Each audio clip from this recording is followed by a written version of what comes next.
कुल का भी विनाश होगा। ऐसा कहा जाता है कि गंधारी के इसी श्राप के कारण श्री कृष्ण की द्वारिका नगरी अरब सागर में डूब गई थी। वहीं एक और मान्यता के अनुसार ऋषि दुर्वासा श्राप दिए थे, जिसके कारण यह द्वारिका नगरी अरब सागर में डूब गई। वैज्ञानिकों ने इस द्वारिका के डूबे होने के पीछे कुछ और ही बताया है। साइंस का मानना है कि समुद्र में अचानक जल स्तर बढ़ गया, जिसके कारण से यह नगर पानी में डूब गया था। द्वारिका के पास पुराने से पुराने अवशेष पाए गए हैं और कुछ ऐसे वस्तुएं मिली हैं जो करीब 2000 साल से भी ज्यादा पुरानी है।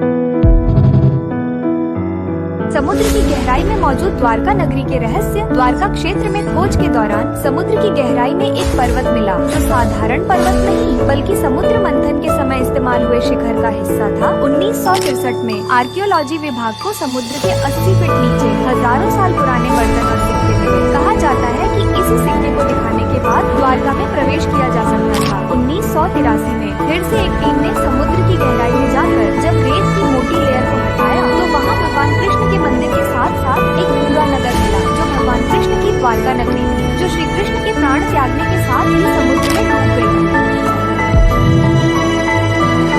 कृष्ण कुछ कीजिए, द्वारका डूब रही है।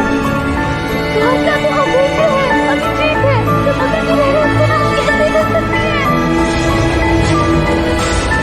सुदामा, आपके होते हुए द्वारका डूब कैसे रही है?